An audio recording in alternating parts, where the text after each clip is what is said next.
Alright, peace, my beautiful friend. My Gemini sister. I'm a Gemini myself, but what's crazier is we both have our sun and moon in Gemini, that's pretty rare, you feel what I'm saying? But yeah, so welcome.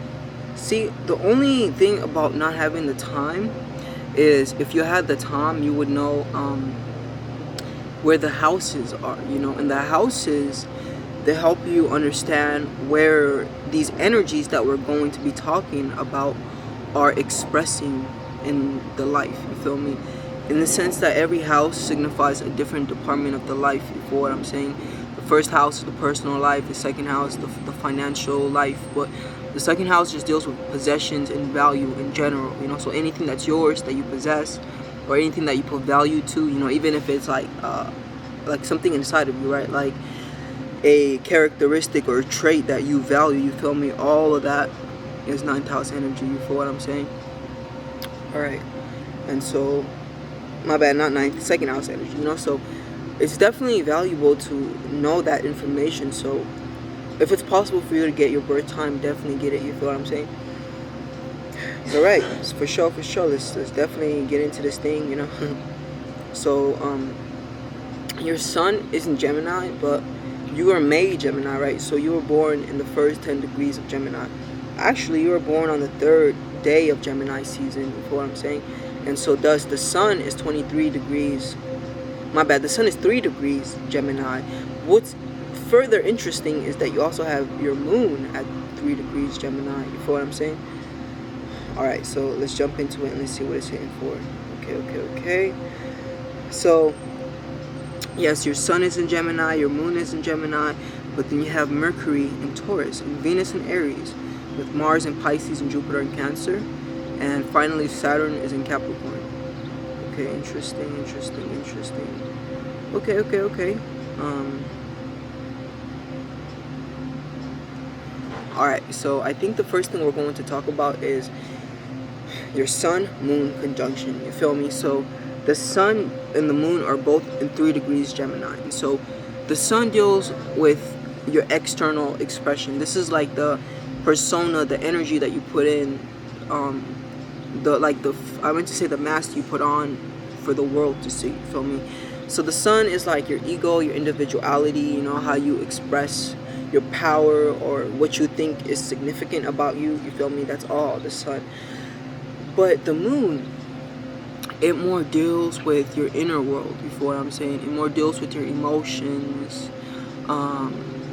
your subconscious mind, it deals with how you react and respond to this world, but it also helps you gain a better awareness and understanding of like your emotional nourishment style, you feel what I'm saying? The things you need to do to emotionally nourish yourself, you feel what I'm saying? And yeah, I'll leave it at that, okay? So when the sun and the moon are on the same sign, what happens is, first and foremost, these people are powerful individuals because both the sun and the moon deal with vitality, you feel me? So when I say powerful, I mean like magnetic or electric, you feel what I'm saying? So Gemini already is naturally associated with the nervous system, so we Geminis naturally have a surplus of like nervous energy, I guess you can say. But it's like with the sun and the moon manifest in the same sign, when I say power, I mean like electromagnetic power, you feel me? Energy that isn't like physical, but it's spiritual, if that makes sense. And so I feel like when these two conjunct, it's so much easier for an individual to manifest existence, you feel what I'm saying?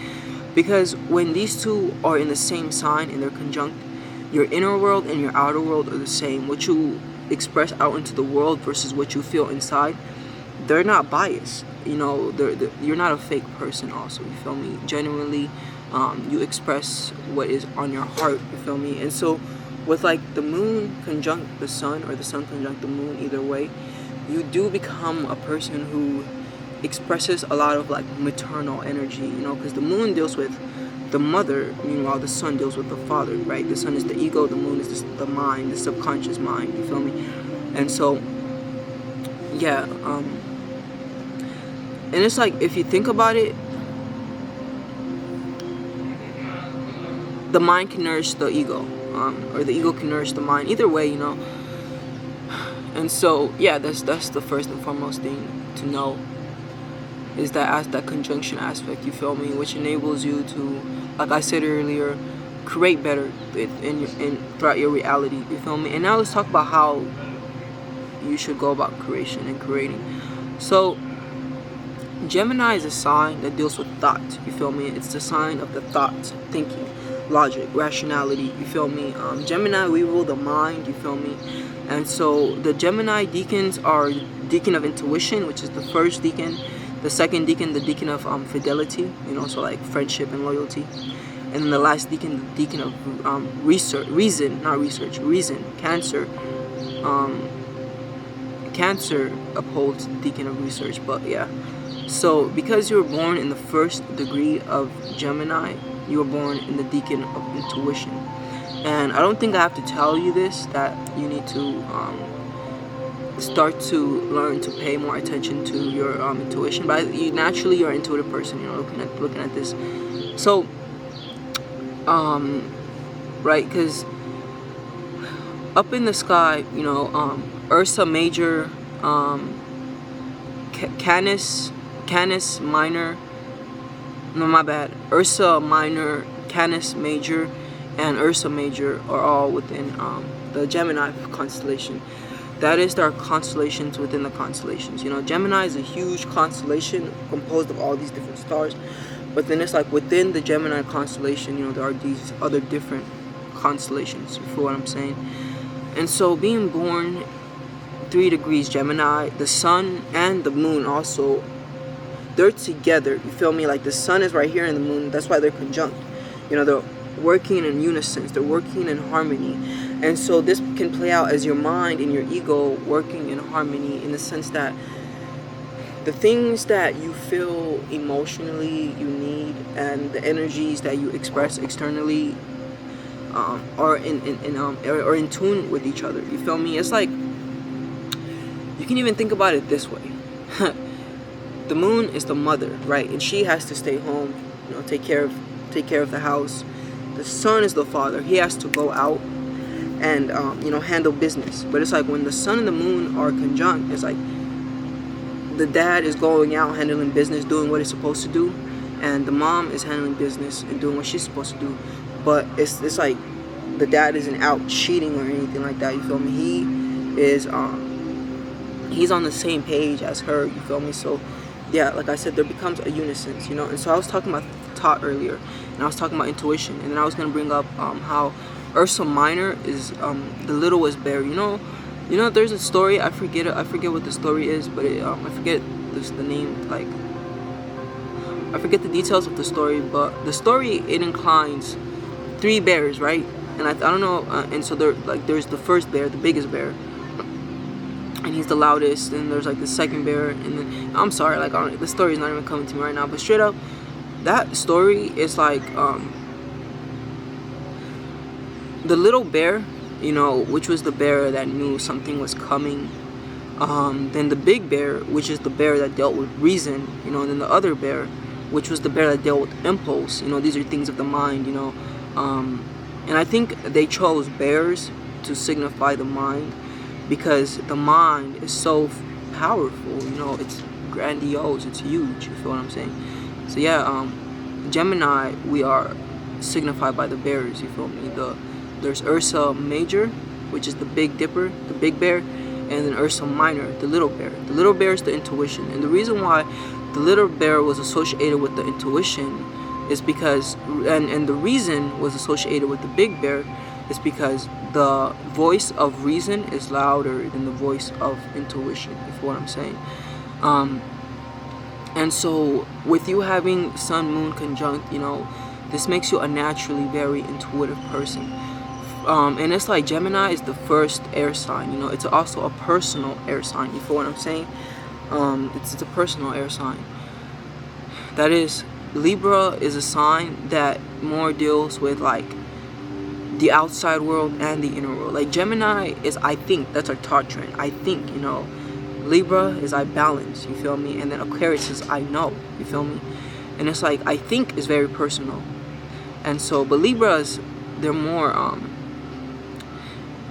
about the two, the people, but then Gemini is about the I, you know, the I think, you feel what I'm saying? So with that being said, and especially with your moon being in Gemini, it's like it's of great importance to like cultivate your mind, you feel me, and develop your mind, you feel me, as Gemini is the sign that deals with the mind, you feel me, and we Geminis have great, tremendous mental abilities, but it's like when we're talking about astrology, we're talking about astral material, you know, or energy, like spiritual material, whatever you want to call it, you know. And so your sign helps you understand the material that you're dealing with, you feel me. And so with that material, you can only build so much, you feel me. Like it's like you can't build a house really with like it'd be more ideal to build a house with bricks versus paper. Like you can try and build a house with paper, but it's gonna be so much hard and, you know, counterintuitive, I guess, versus building a house with bricks. And so when you learn your birth chart and you understand your birth chart, and then you start to operate in the boundaries of your birth.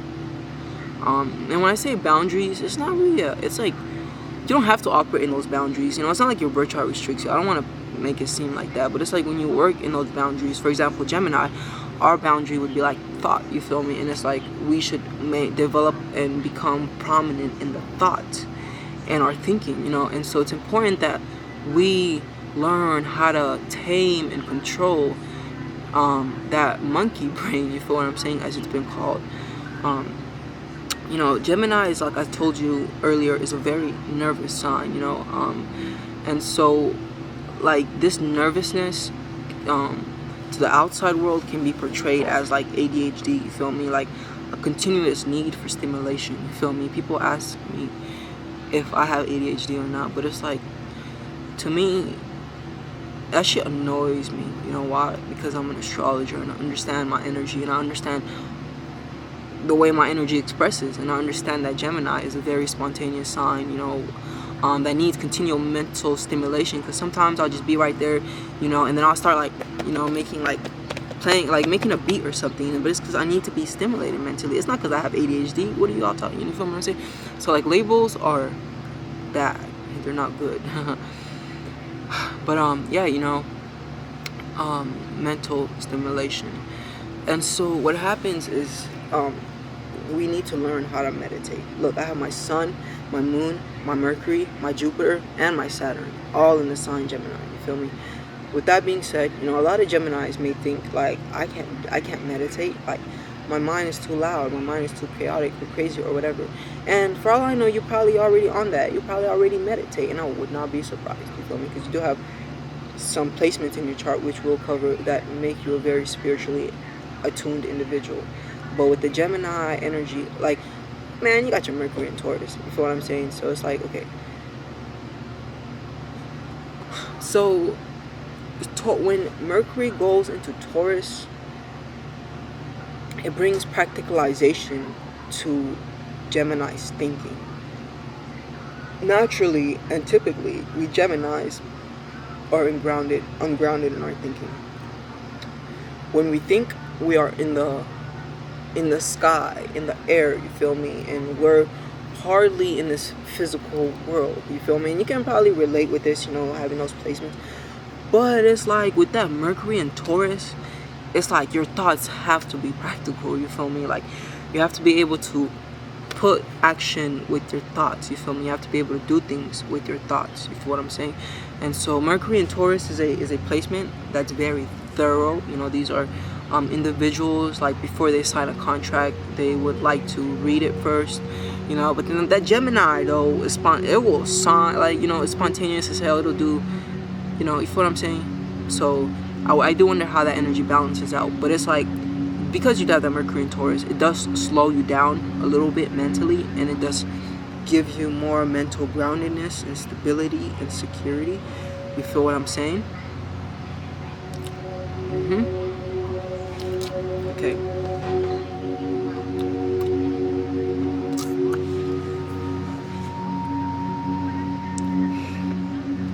So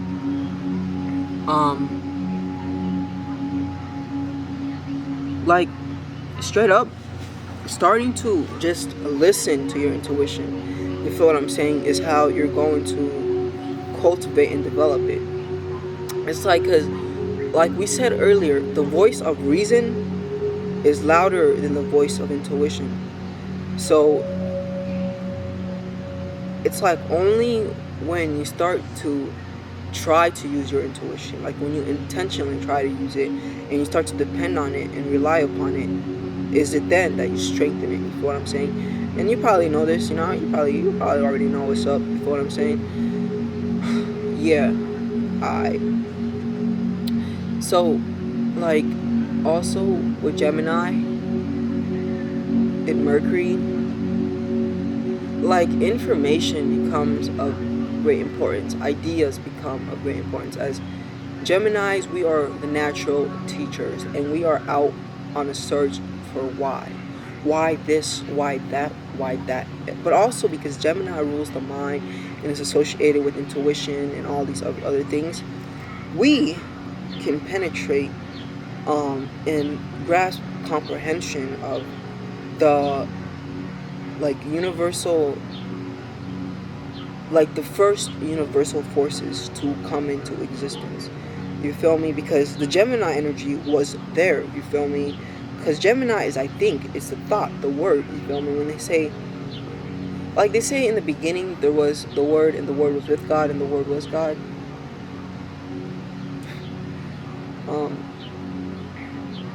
You feel me? Another better way to explain it is like Aries, the sign of the ego, the I am, the me, the self, was, how they've tried and explained like how life came into existence, the flower of life. You feel me? To me, it's pretty accurate. I can see it, understanding, because we're looking at numbers, even though, because geometry is math. You feel me? We're looking at numbers, because so the first circle is Aries, the I am, the me, the realization. You feel me?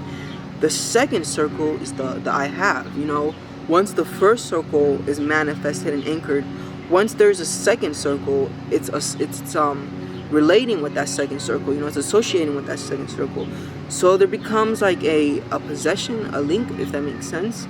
And it says Taurus, the I have. You feel me? And then it's like once that I have energy comes into existence, then you realize that you, with this thing that you have, exist in an environment, and you have thoughts about this thing. You feel me? You're thinking, you're analyzing it, you're thinking about it. You feel me?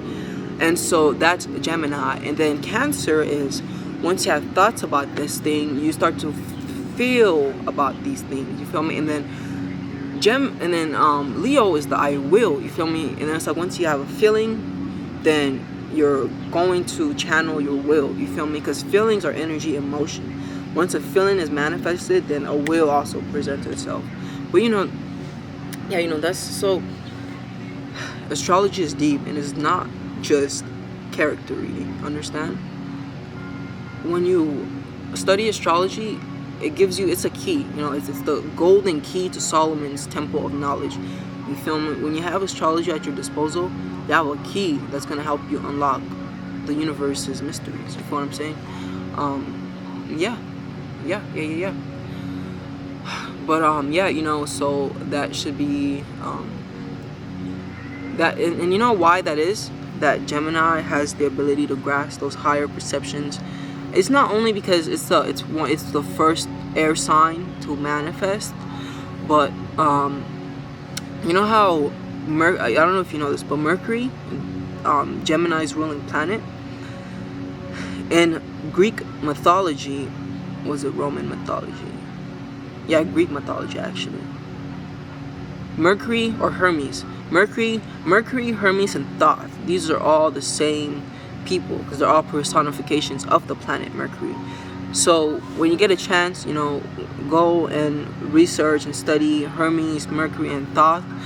But from the awareness that the ancients were personifying the planet Mercury, and thus because you're a Gemini and you have a natural synchronization to Mercury, you can see yourself within these different placements, within these different signs. Because Mercury, Mercury is the planet of commerce, for example. Hermes was known for commerce. Mercury is like the planet of commerce, writing, intellect, logic, thought, communication. I already said commerce, but it's like we're very good business people as well. You feel what I'm saying? And with that Mercury in Taurus, girl, you can make your thoughts into, you can extract value from your thoughts. You feel me? Because Mercury is how you process the world and how you're breaking things down and learning and understanding and communicating your ideas. You feel me? And when Mercury is in Taurus, this type of energy, well, first and foremost, Taurus is also very reserved energy. I mean, it's like you are a Gemini, so regardless, you may be a type of person, like regardless, you're probably communicative because of a sun in Gemini. But with Mercury being here, it may make you a little bit more reserved. But then on top of that, you know, the difference between the sun in Gemini and the moon in Gemini is that because the moon is the private life, these are like if you just had your moon, for example, right, in Gemini, this would be individuals that are more comfortable communicating behind doors, behind scenes. But when they're out in the public, they're observing and they're analyzing, they're more quiet. But like you have both your sun and your moon there, you know, so it can play out either way. Like maybe sometimes you feel very talkative and chatty, but then other times maybe you feel like I don't want to use the word shy, but more like you just want to talk behind doors. You feel what I'm saying? But yeah, you know, I'll look at some more things for you. I got you. Okay. You know, all right. If you like, we can continue this reading, you know, because there's a lot more, you know, I can share with you. A lot more I can share with you. You feel what I'm saying? But yeah, okay. So, Venus and Aries. We'll talk about your Venus and Aries, and then, you know, that'll be the conclusion of the reading. So Venus is in Aries. You feel what I'm saying? With your Venus being in Aries, Venus is a social planet. You know, she deals with how we interact and relate with others. But Venus also deals with pleasure. You feel me? How we extract pleasure from experiences. She's the planet that deals with ease, luxury, you know, things like that. You feel me? So she's a very flow type planet. You feel what I'm saying? Alright. So because she's a flow type planet, she's a flow type planet, you feel me? She's chill, laid back, nonchalant. But so when Venus goes into Aries, she tweaks out, you feel what I'm saying? Because Aries is a sign that opposes her natural ruled sign. So Libra and Taurus are both ruled by Venus. Aries and Scorpio are both ruled by Mars. Mars is the planet of aggression, the planet of war, right? And your Mars is in Pisces, so you're not a fighter, you're a lover. And your weapons are more spiritual, you know what I'm saying? Yeah, Mars in Pisces, I'll throw this out there too, you know. Mars in Pisces, you know, Pisces is healing, Mars is sexuality. So like healing in the department of sexuality, healing from sexual abuse from the past, you know, maybe a thing with Mars being in Pisces here. Healing like your ability, like I want to say to even like, yeah, I'll leave it at that actually, you feel me? I'll leave it at that. Yeah, I was gonna say your ability to even stand up for yourself and like not just let people walk over you. That too, you feel me? But anyways, so yeah, when Venus is in Aries, she doesn't do so well here, you know. And so what that means is that when it comes to the department of like friendships, associationships, relationships, you may experience a lot of aggression, a lot of energy, a lot of masculinity. You are, with the Venus and Aries, are a type of individual who you probably will approach the male, you feel me? You'll probably spit some game at the dude, like, what's good, what's poppin', like, I want to take you out, cuz, and then I want to, like, you know, bend you over, no, you know, but, like, when Venus goes into Aries, it's masculine energy, you know, and, like, because Venus is a feminine sign. I mean, Venus is a feminine planet, Aries is a masculine sign, you feel what I'm saying? So yeah, and so with that being said, see, Venus, because it's the planet of socialness, it suffers in Aries because Aries is the self, the me, the I. And so when Venus is in Aries, clashing happens because they may lack compromising. They may want things to be their way and go their way, you feel me? And so what happens here is, because it's also a fire sign, we will say Venus in Aries burns relationships, you feel me? And of course it's deeper. But it's like ultimately with this placement, it's important to start to learn how to compromise with people, you feel what I'm saying? And understanding that, yeah, I'll leave it like that. I was gonna say, and understanding that it's not just about you, but it's about the other person too when you're in a relationship. And sometimes things may not go your way, but hey, it's okay, you feel what I'm saying? But these people, Venus and Aries, they're very, very, they're good friends because they will protect their friend, they will fight for their friends, you feel me? They, like, yeah, when it comes to their friends, they don't play around. Aries being the personal sign, they in a sense see their friends as an extension of them to an extent, or like, you feel what I'm saying? So when Venus is in Aries, it's a good. It has its good, but it also has its bad. Yeah. But that pretty much concludes this reading for you. If you're interested in diving deeper, I would most definitely love to do a full reading for you. Because you don't have your birth time, unless by the time you come back to me for a full reading, if you're interested, you have it. Then that's a different story. But as of now, because you don't have your birth time, so the full reading is $120, but I will, if you're interested, I will do the full reading for you for $75, because certain information, certain elements will be missing due to the fact that yeah, you feel what I'm saying, due to that fact.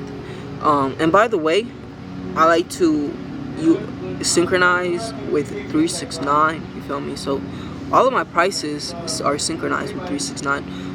My donation based prices, like, that's not on my website or anything. It's kind of just something I offer, because a lot of people don't know what astrology is, and so I offer the donation based readings to help people understand, like, oh shit, like, I can do some shit with astrology, you feel what I'm saying? But yeah, if you're interested, definitely let me know, and I'll be more than happy to do that full reading for you. And also, if you can, please, I'm saying please, write me a review on this reading, what you thought about it, you feel me? And then just post it on my timeline, you feel me? I'd greatly appreciate it. Furthermore, if you know anyone who is interested, in getting a reading, definitely who to send them to, right? Alright, namaste, peace. I hope you enjoyed this reading, and I hope you found it to be valuable. Peace.